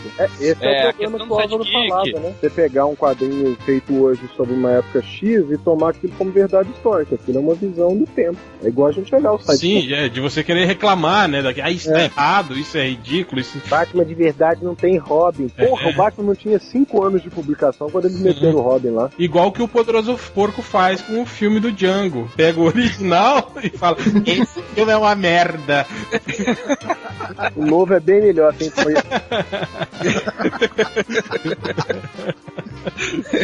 No fim das contas, eu acho que o importante é deixar claro pra essa cambada de vagabundo que tá escutando isso aqui, é que o quadrinho não é simplesmente só quadrinho, massa velha, porradaria, não, cara. Tem um fundo ali que você, se você se esforçar um pouquinho, você é capaz de perceber, né? Que tem todas essas nuances, né, políticos, culturais, né, de análise social, todas ali, jogadas ali dentro daqueles quadradinhos coloridos com palavrinhas que você quase não lê. Onomatopeias bobinhas. Exatamente. Não, e acho que mais importante que isso, cara, nem sempre isso é consciente. Isso é o mais interessante. Você vai analisar uma história em quadrinhos, cara, aquilo ali vai estar carregado de ideologia, mesmo que o cara não queira. Com certeza. Porque tu não tem como se dissociar da tua visão de mundo quando tu tá escrevendo uma história. Era o que eu tava falando com o Álvaro, me grilava a posição da academia na época, nos áureos tempos do marxismo, né, que a maioria dos professores eram... Eles achavam que tinha, sei lá, né, cara, que o quadrinho era ideologia pura, que você torcia ele e saía, assim, né, palavrinhas, né, que iam fazer a cabeça das pessoas, né, ajudar na dominação do planeta, como se tivesse, sei lá, um escritório lá dentro do Pentágono, em que ficassem pessoas, né, falando, e aí, nas histórias do Capitão América que nós vamos escrever, vamos fazer assim, assim, assado, que assim nós vamos dominar a cabeça das pessoas. E eu acho que o Álvaro citou um ótimo exemplo aqui no release dele, que é o Paraleiro Pato Donald, né, cara, que é um livro completamente... Que tem o seu irmãozinho mais novo também, que é o Super-Homem e seus amigos do peito. Que é um livro que leva exatamente pra esse lado, né, que você pega e você até exagera, né, cara, na análise de cunho esquerdista, assim, né, pra querer dizer tem qualidade. Não, tem, lógico que tem, mas concordamos que é algo que exagera demais, assim, né, nesse cunho, isso aqui é ideologia... Não, mas eu acho que tem a grande diferença aí de você identificar a presença de ideologia, que, como vocês falaram, tudo vai ter, até porque a ideologia com a qual a gente tem contato, com a qual a gente se relaciona positivamente e negativamente, faz parte daquela subjetividade que a gente falou que tá em toda a obra. Qual é o conceito de ideologia que tá trabalhando? Mas assim, o que eu acho que é importante também é que essas obras, por exemplo, Paraleiro Pato Donald é o maior exemplo disso, é o exemplo daquela coisa assim, de fazer a análise que consta que a presença de uma ideologia necessariamente significa um uso malicioso dessa ideologia. Eu acho que principalmente a questão da... O próprio livro faz isso, né? O livro faz um uso muito malicioso. É uma questão de você forçar um pouco a barra, né? Pra você... É a questão da intencionalidade da coisa. Pode ser que tenha aquela ideologia presente, embora o livro, até onde eu sei, ele tem algumas adulterações. Ele claro que puxa ali, distorce um pouquinho para ajustar ali, é o que a gente chama em ciência de coleta seletiva de dados ali, de você pensar o que te interessa, ignorar o que te interessa. O MDM faz isso, cara, engraçado. Ele é tendencioso em função da confirmação da hipótese. E que na verdade é meio anticientífico isso, né, Álvaro? Embora seja feito muito, né? Desde o Álvaro. 40,5 motivos para o Pato Donald ser imperialista. Mas o que o Nerd Reverso falou é interessante por conta disso, né? Por duas coisas. Uma é que, tipo assim, claro que tudo vai ser carregado de crenças, de ideologias daquela pessoa que tá escrevendo. O que não significa que tenha mensagens subliminares sobre aquelas crenças, né? Eles estão querendo entrar na sua cabeça, né? É muita babaquice tu ler uma história e tu detectar, por exemplo, algumas coisas, vamos dar como exemplo, sei lá, marxista, e tu é liberal, e tu, não, isso aqui é uma merda, porque, sabe? É muita babaquice. Tipo, dá pra ver que, por exemplo, o Cavaleiro das Trevas, que inclusive é a imagem do Hell aqui no Skype, cara, chutando a boca do Superman. Chutando a boca do Superman. Ele é um fascistinha. Não, estou chutando a boca do maior imperialista de todos. Não, o Batman do Cavaleiro das Trevas é um fascistinha. É claro que tu nota ali algumas tendências fascistas. Algumas tendências. É um anarco-fascista. Eu tenho uma leitura do Batman do Cavaleiro das Trevas muito mais como um liberal malucão. O extremo liberal, né? Isso, aquele cara da ideologia lockeana, do direito de resistência, contra o governo. Tipo Charles Heston, né? Eu tenho direito a ter minha arma e atirar certo. Não, mas o que eu quero dizer é o seguinte, tipo, não é porque eu discordo com, sei lá, a visão de mundo do cara, eu discordo totalmente da forma como eles retrataram o Superman no Cavaleiro das Trevas, sabe? Esse não é, entre aspas, como diz os leitores, esse não é o super, a essência do Superman. Como diria Álvaro Garneiro, esse não é o meu Superman, né? Só que é óbvio que tu vê que ali o Superman, ele tem uma função na narrativa, cara, e tipo assim, o cara tem que saber separar essas coisas. Então, também o cara não pode ser babaca e olhar, não, aquilo ali o cara tá, sabe, o cara tem tendências marxistas ou liberais, ou ateístas, ou cristãs, ou o que quer que seja, e tu ignorar totalmente uma obra, descartar uma obra por conta disso, né, cara? É diferente, como o Nerd Reverso falou, é muito diferente isso de uma obra que realmente tem como uma função propagar, né, uma ideologia, uma crença, né, panfletária, exatamente. Isso aí é uma leitura marxista, puxada ali por um cara chamado Adorno, de pressupor que qualquer produto ideológico, qualquer produto produzido na cultura pop, na cultura de massa, no que eles chamam de indústria cultural, ele tem deliberadamente ali uma intenção de alienação de classe, de tornar você ali alienado aos dominantes, de que aquilo é feito para te tornar um servo desse sistema. É uma visão radical das coisas. Tem uma ressalva importante, né, Álvaro? A questão não é que esse conteúdo não tá permeado por ideologia. A questão aí é a intencionalidade. Exatamente. Não há intencionalidade. Então é isso. Temos que encerrar. Álvaro, suas considerações finais? Seu jabá aí. Quiser falar do site lá do Universo Racionalista. Você não quer levar o pra lá. Muito bem. Imagina os leitores do MDM discutindo algum post do Universo Racionalista. Não, uma merda. Tem umas pessoas lá que lembram do Universo Racionalista. Perdão, umas pessoas que frequentam lá que eu tenho certeza que são leitores do MDM.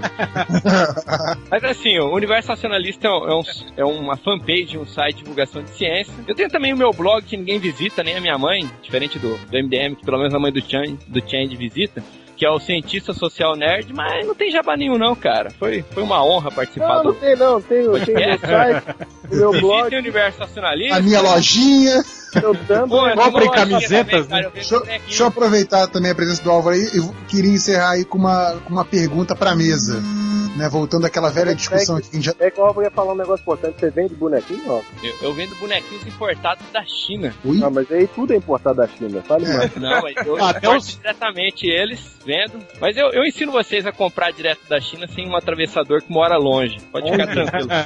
Olha os esquemas aí. Eu faço os esquemas, certo, mano? Olha aí, hein? Então, qual é a pergunta, Reverso? Pergunta aí pra mesa, já que a gente tá falando de análise, né, de classificação, de material histórico, de objeto de análise. Eu queria aí o parecer aí da mesa. Quadrinhos é literatura, sim ou não? Não vamos entrar nessa questão. É só responder assim. Não. Sim, eu claro. considero que não, mas eu acho que essa tentativa de vincular aí no começo foi muito positiva. Foi justamente o Eisner tentando dizer pro pessoal que quadrinho não era coisa de gente babaca. Então ele fez essa ponte aí com a literatura, mas... Não. Viu, Ivo? Perdeu! O Eisner está comigo. A palavra dele vale mais do que a de vocês.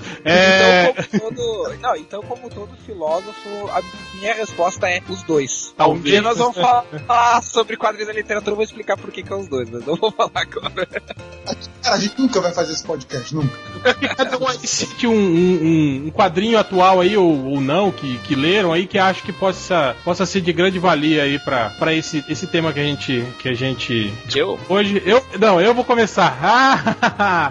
Eu vou falar sobre o Ex Machina, que eu acho que é muito bom nesse sentido, né? Aquele que você me contou o final antes de eu acabar de ler, né? Mas era mentira. Você não leu? Você não leu? Tomara que seja. Eu ainda não acabei de ler. Não tem nada a ver. Ele mata... Não, deixa pra lá. Mas então, eu acho que Ex Machina é muito bom, apesar de que tem essa trama toda, né, falando sobre um dado muito específico da sociedade americana, propriamente de Nova York, dos grupos políticos e não sei o que, pode ser um pouco chato pro leitor brasileiro, mas pra mim é um ótimo exemplo disso, de você mesclar fatos históricos com ficção e ainda assim, né, você conseguir dar nuances, né, da sociedade americana e de todos os medos, né, de tudo que acontece ali numa ótima história em quadrinhos. Eu acho até que é interessante para quem tem a gente está falando de cultura pop, né, quem tem bastante referência cultural pop, porque a gente está inundado, né, de música, filme, seriado americano, e muitos desses se passam em Nova York, mencionam Nova York, e você acaba vendo muito daquilo, né, no pano de fundo ali do Ex Machina. Essa parte eu achei muito, muito interessante. Vamos lá, eu acho assim, pegando uma pinça aí do Ex Machina, eu acho o Y, The Last Man, sensacional nesse sentido de você analisar o papel da mulher na sociedade atual, ou do que aconteceria ali, uma situação assim, embora ele vá para um lado assim, muito de fantasia, de todas as mulheres ali são gostosas. Mas fora isso é sensacional. E um cara que eu acho sublime, eu acho que dava pra alguém se debruçar sobre ele de maneira assim, muito boa, se alguém quiser ir atrás de fazer essa pesquisa, é o Persepolis. O Persepolis, ele tem além de ser uma obra artística ali que, na minha opinião, tem muita sensibilidade ali nas questões da adolescência, nessas transformações, nas crises políticas, ele também tem um retrato muito bom ali de uma coisa que a gente desconhece, que é a questão ali do Oriente Médio, que não seja a versão do Homem de Ferro ou da televisão que acontece ali na realidade. Okay. Levando pro lado da psicologia, que eu acabei de ler, ainda tô chocado, as 676 aparições de Quilofer. Eu acho que era um quadrinho que valia uma pesquisa legal, assim, sobre essa noção do sujeito ser o sujeito. Eu sou eu mesmo, quanto de mim eu domino, esse tipo de coisa. As 676 aparições de Quilofer ia ser foda. Na verdade eu ia falar Y, mas o Álvaro roubou. Você quis parecer mais culto. Mais culto ainda. Falando do negócio de ontologia. E você, Cara, eu vou citar uma obra nacional, então, que pode até ser considerado como um documento histórico, que foi o encadernado que a Conrad lançou do Mistério da Garra Cinzenta, que é um personagem que foi lançado seriado aqui num jornal do Rio de Janeiro em 1937, de 1937 a 1939. E ele é interessante como documento histórico porque ele é uma edição facsímile, ou seja, ele foi simplesmente escaneado e colocado ali. Ele não foi, os balões não foram reeditados, né? Como é de 1937, é antes inclusive da primeira reforma ortográfica de 46. Isso garante uma série de coisas interessantes, assim, como ver como é que era o português naquela época, assim, com uma série de diferenças, assim, muito com bom. Ele, com o acento, fora as N coisas, assim, coisas interessantes sobre o quadrinho, como, por exemplo, quadro a legenda fica embaixo, e aí tu tem que ler primeiro embaixo, pra depois olhar a imagem. É uma coisa bem complicada, assim. Eu só não sabia fazer quadrinho. E fora isso, o desenho realmente nem parece um desenho daquela época, que tá excelente, assim, o desenho do Renato Silva, mas fora isso, a Conrad até fez um bom trabalho, assim, de pesquisa mesmo, que tem uma boa explicação sobre o que era, como surgiu, quem são os autores. Então, assim, pra quem se interessa por quadrinho e por essa questão histórica, assim, principalmente é uma HQ nacional, boa, recomendo muito essa HQ. É uma HQ boa, se não batasse assim. Eu acho que não é uma coisa tão culta assim quanto os exemplos aí que vocês deram. Talvez seja no nível do Ex Machina, que é o Authority. A primeira série do Authority eu acho muito interessante porque não só mas não só reflete um contexto histórico específico, como eu acho que também reflete a própria indústria dos quadrinhos naquele momento específico. Então, é o Warren Ellis pensando ali, né? Não sei se vocês lembram, o primeiro arco, ele se passa em tempo real no ano de 99, que seria o último ano da Jenny Sparks, que seria o espírito do século XX, então também o espírito do século dos quadrinhos, do primeiro século dos quadrinhos mainstream. E aí ele apresenta, tipo, ok, o Authority é o pico dessa coisa do super-herói que se reúne colorido, da porrada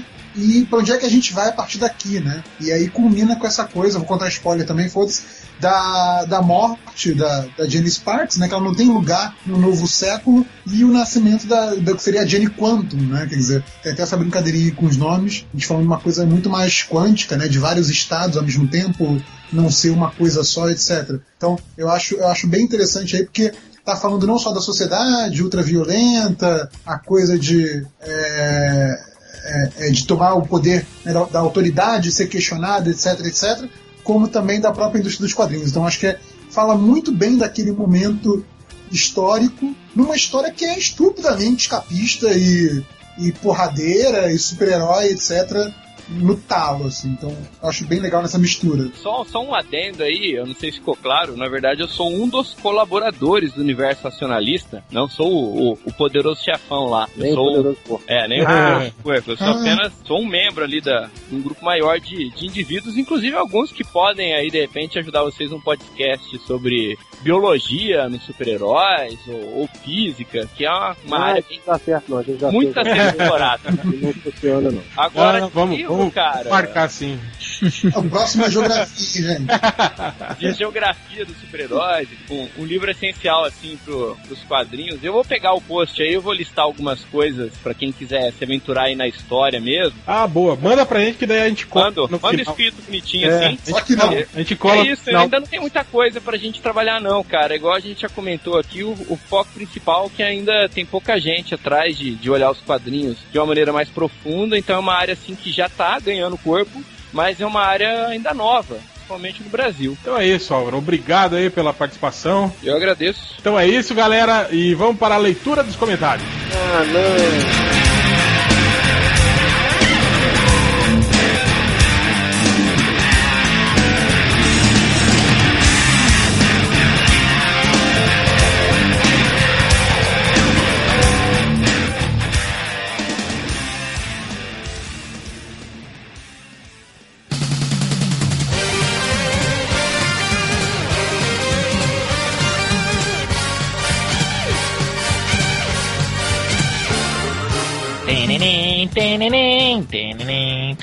Porra, Nem precisa botar a trilha, já comecei.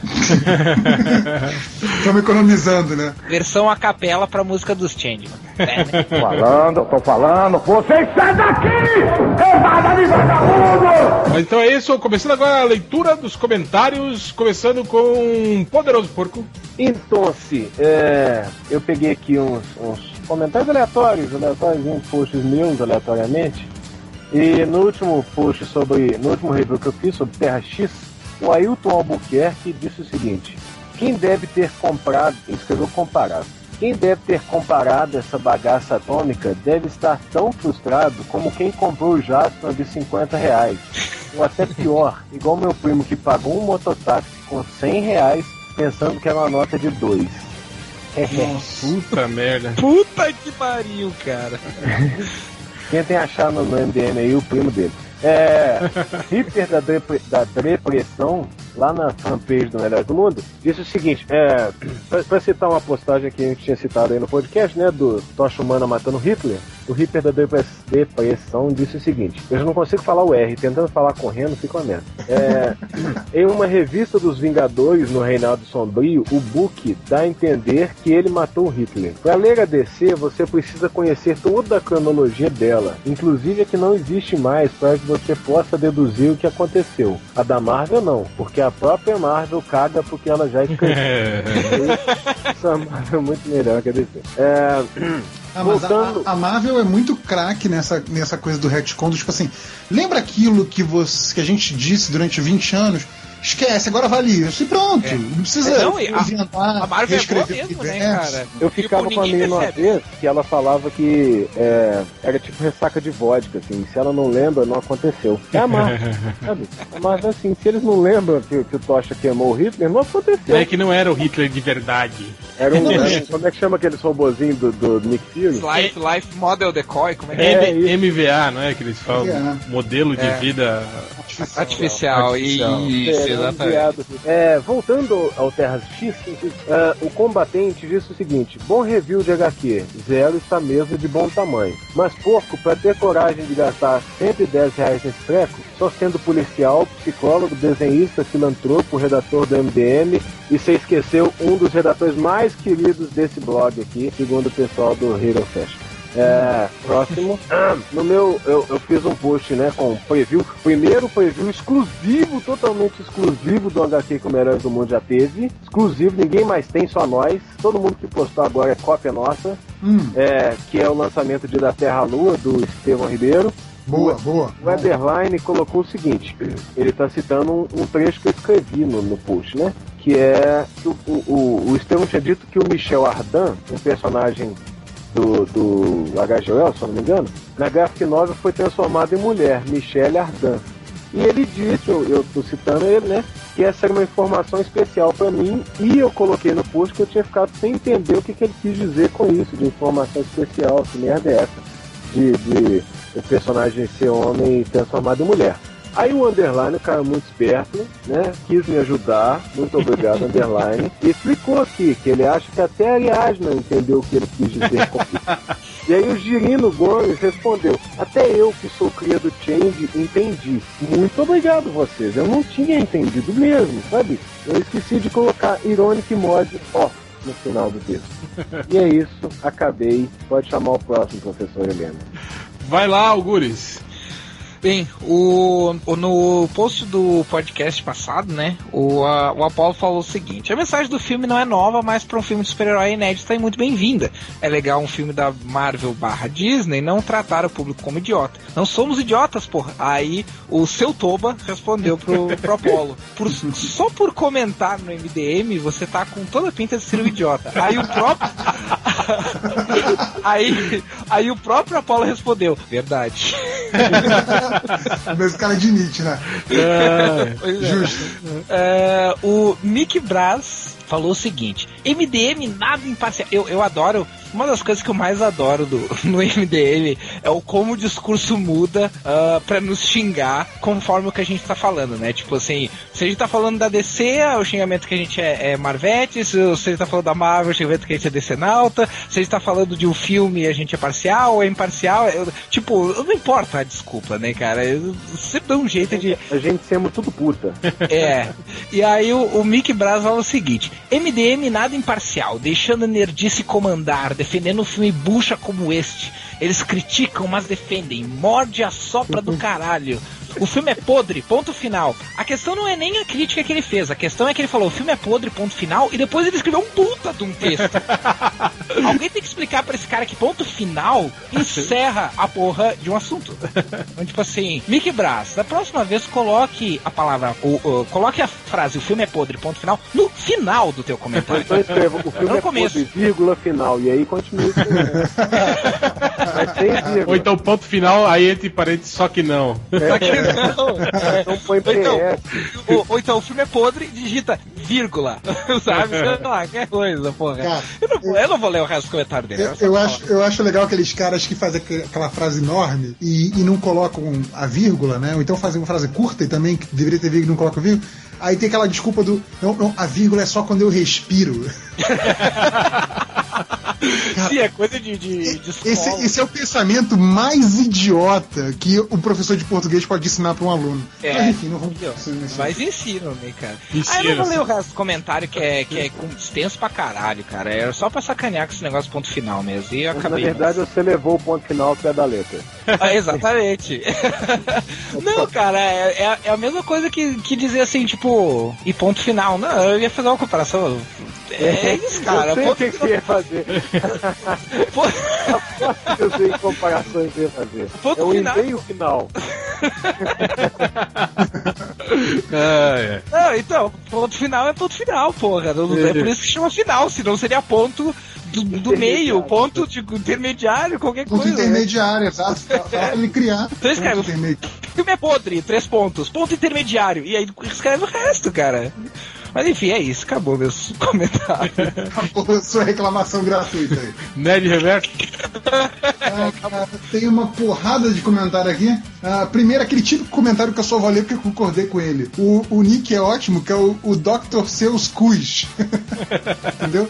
Dr. Seus do Grinch, Dr. Seus Cus. Então, aí ele fala, pois é, mas concordo com o podcast. Não sei com quem, né? Porque o podcast teve milhões de opiniões diferentes do Homem de Ferro.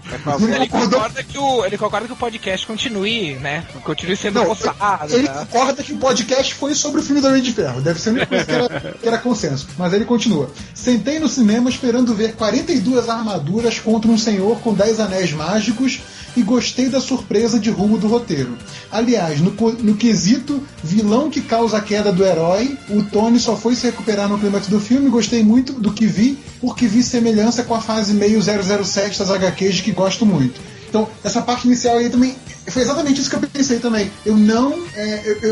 Eu esperava que a porrada final fosse um cara mega poderoso com os 10 anéis contra uma porrada de Homens de Ferro, e não aquele troca-troca de armadura do Tony Stark contra um maluquinho. Que merda. O que adianta não ouvir o podcast pra não pegar spoiler porque ainda não viu o filme, se nessa porra vai falar... Você ainda não viu o filme? Não, caralho. Tô trabalhando igual uma puta aqui, dando a bunda de segunda a sexta. Porra. O Mandarim é só um ator. O verdadeiro vilão é o Guy Pearce, tá? O Mandarim é só um ator fudido. Depois eu que sou o filho da puta. O Nerd Reverso tá querendo. O Nerd Reverso tá querendo se vingar por causa que o réu deu spoiler pro Nerd Reverso antes de assistir o filme. Pois é, então, aquele spoiler do outro podcast, eu fiquei, putz, o Ivo me deu spoiler de novo, mas eu já tô acostumado. O que me pegou, o que eu guardo uma mágoa até hoje, foi o filho da puta do Change quando colocou o Liam Neeson sentado na cadeira do Ra's al Ghul lá em 2004. Esse filho da puta sempre estragou a porra do filme pra mim. Porque, cara, o Batman Begins, você já sabendo que ele é o Ra's al Ghul desde o início, não tem graça nenhuma a parte do treinamento. Perde toda a graça, entendeu? Essa coisa do Killian, sei lá, a cena do Mandarim como ator é engraçada mesmo você sacando antes, então não tem problema. Mas enfim, continuando. Tem aqui o Cavaleiro do Jumento Excitado, que ele comemora quando ele vê que não tem o Corto no podcast, ele coloca sem o Corto! E aí o Flash HQ responde pra ele: tem uma regra que proíbe o Corto de participar, ou pelo menos deveria ter, né? Então não sei se tem, se não tem, depois aí a gente discute isso. Daqui um mês saberemos. Ó, tá bolado. Tem outra aqui do Flash HQ que ele fala: Change voltou, será? O Algures também, merda. As reflexões dele, né? O Algures também, merda. Pelo menos não tem o Corto. Não, pelo menos não é o Corto. Aí o Sr. Jones Cast falando sobre essa animação do Flash HQ pela volta do Change, né? Ele fala, é que a esposa dele viajou. Aí o Flash HQ complementa: viajou ao aceitar casar com ele. Arroio, bem bolado, dá 100 pontos pra ele. Muito bom. Dá 100 bonequinhos do Jackson dele. Boa. Aí tá aqui o Frieira dos Dedos do Buscemi, que ele diz: o que mais me deixou bolado com esse filme foi que parecia que todo mundo queria atuar igual o Downey Jr. O Gurizinho, o Rhodes, o Ivo Holanda, todo mundo querendo ter tiradinhas especiais, ser engraçaralho. Isso me incomodou um pouco. Aí o Nigel Andres, ele responde: parece até os leitores do MDM. Né, que também ficam querendo ser engraçaralhos pra cadinho. Tem aqui o Cridelícia. Ele desistiu de Creed Kleber, né? Agora é o Cridelícia. E ele diz: que delícia, cara. Cridelícia, cara. Ele diz: é oficial, depois do Corto, o Buscemi faz a pior leitura de comentário. De ver aquela coisa do Buscemi, né, no comentário que ele se perde, né? Sim. E aí o Thiago Fonseca fala: o problema do Reginald é que ele nem sabe ler. Ou isso, ou o avô morto dele continua descendo a porrada nele enquanto ele tenta ler os comentários. Explicaria, né? Explicaria. E por fim, meu candidato a capivara humana da semana, que tematicamente eu diria até que seria a capivara de ferro, tá? Que é o Carlos Rafael, que ele manda o seguinte comentário. Vocês viram o filme, né? O porco ainda não viu, mas vocês que viram o filme vão entender. Ele diz: sobre o menino, fiquei com a dúvida. Será que ele não seria o filho da mulher que chegou na casa do Tony? Será que ele não seria o filho do Tony? Pariu. Cara, a gente fala de filme difícil, né? Que leitor O cara não entendeu o Homem de Ferro, bicho. Ele achou que o moleque não sacou todas as referências junguianas. Foi mal. Eu tentei não fazer. Não resistiu, né? Mais forte que eu, foi mal. Então, pra mim, Carlos Rafael, candidato a capivara de ferro da semana. Pra mim já é. Eu sou uma capivara humana. O Senhor Ovo, ele fala assim, o que aconteceu com os leitores desse blog? Antes as piadas eram originais, comer o cu da mãe dos outros leitores também era engraçado, quando vinha a calhar, porém em qualquer post, a grande maioria dos comentários são sempre ofensivos e desnecessários. Um querendo ser mais zoeiro que o outro. Porra, a irreverência era legal e tal, porém agora só vejo um bando de crianças. Essa é a nova geração do MDM? Vão se fuder, seus verdes. Aí o travesti com meia na rola fala assim, eu sou o leitor dessa nova geração e só tem esse nick pela sacanagem de zoar o Change e o Chupa Travecos. Se tivesse discussões mais relevantes, eu agiria normalmente, talvez nem teria esse nick. Enfim, o que eu quero dizer é que as sessões de comentários só está assim porque ninguém mais liga para falar no assunto do podcast ou os posts. E não é só culpa da nova geração, isso aqui caminhou para o lado que está hoje pela postura do site mesmo. Aí o Juro Bêbado respondeu, isso aqui caminhou pelo estado que está... Ele cita, né? Isso aqui caminhou para o estado que está hoje pela postura do site mesmo. Aí ele falou, quer dizer que se o MDM pedir pra você dar o cu, você vai dar? Mas que porra de ai o MDM que faz a gente ser assim é esse? Tu não tem opinião não, porra. Quer dizer que tu só xinga e fala merda sem tirar nada que se aproveite porque o MDM não bloqueia e apaga seus comentários? Seu idiota. Eu acho que é mais ou menos isso. De não ver você tá com razão. Segundo os caras, eles só são assim porque a gente deixa. Engraçado, quando a gente manda eles dar dinheiro pra gente, eles não dão, né? Esses filhos da puta. Aliás, falando em dar dinheiro, pode falar. A minha mãe já falou que não vai comprar mais camiseta, não. 5 já tá de bom tamanho. Não, isso aí, sabe o que parece isso aí? Parece aquelas coisas de hipnotismo, né? Que o hipnotizador faz o cara fazer qualquer coisa, assim, tirar a roupa, comer uma cebola pensando que é uma maçã, mas aí se ele pedir pro cara assinar um cheque, o cara não assina. Incrível, né? É a mesma coisa, os leitores do MDM é a mesma coisa, cara. Tipo, tu consegue fazer eles fazerem as coisas mais bizarras, menos dar dinheiro pra nós, cara. Se tu comprar esse blog. É impressionante, cara. Começar a pedir o cu, então, quem sabe fica mais fácil. Falando em dar dinheiro, tem aqui um comentário. Que isso, rapaz? Tem isso um comentário no Twitter, que é do @padre_Tony.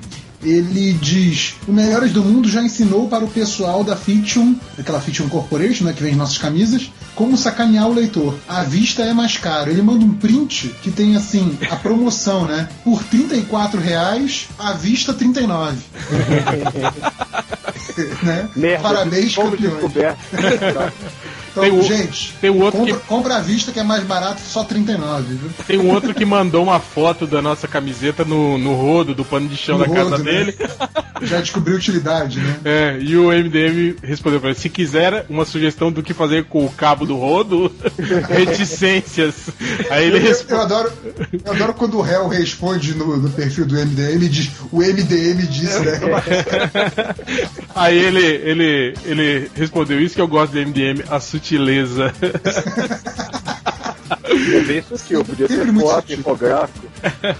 Mas assim, a mensagem não importa o que vocês façam com a camiseta, o que importa é comprar. Teve também um cara que disponibilizou aqui um link pra cartela de bingo do MDM com todos os bordões. Aí o Billy Costa Longa pergunta, cadê o The Ninja? Cara, ele manda uma pergunta dessa.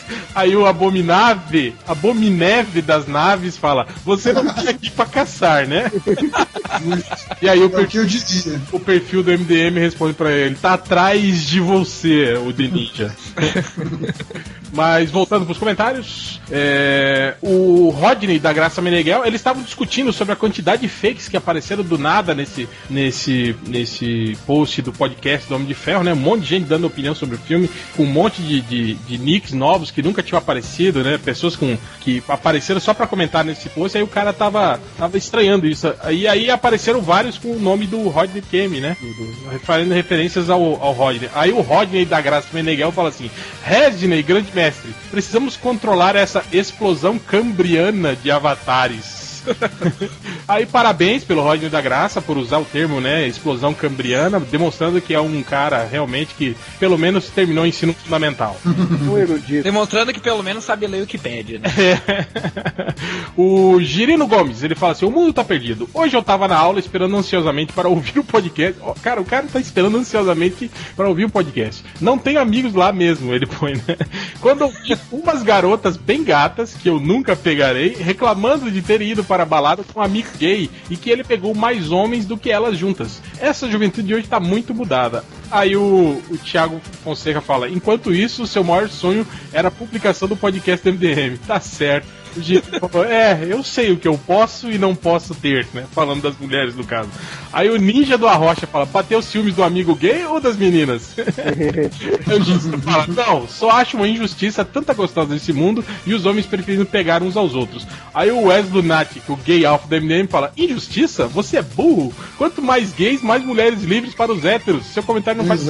Preste atenção. Aí o Girino fala: caramba, é verdade. Ah não, lembrei, as mulheres também preferem ficar com outras mulheres do que comigo. Justo. Girino, cara... Você é um MDM padrão. Cara, você vai morrer na punheta mesmo, velho. Não... Mas uma dessa arranja, né? Alguma louca aí, né, cara? Diz que... Você tem, né?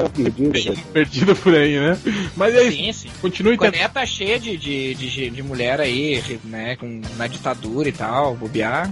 Cara, Mais uma pelo correio. Isso, entra naqueles sites de mulheres que moram nesses países que estão loucas. Noivas russas, né? Russas, tailandesas não, cuidado, porque às vezes pode ir em traveco. E eu acho que é isso, cara. Pra terminar, só vou botar o link aí da cartela do bingo do MDM pra galera que quiser. Vamos lá, o que vocês lembram que já rolou aí hoje? E quando o Change voltar, eu prometi que a gente vai fazer um podcast em que a gente vai usar todos os bordões que estão nessa cartela durante o podcast, ok, galera? Cara, não é difícil. Sem a gente fazer esforço, falou metade hoje. Exatamente. Mas então é isso, galera. Até a próxima, se houver, e até lá. Entendo. Fui.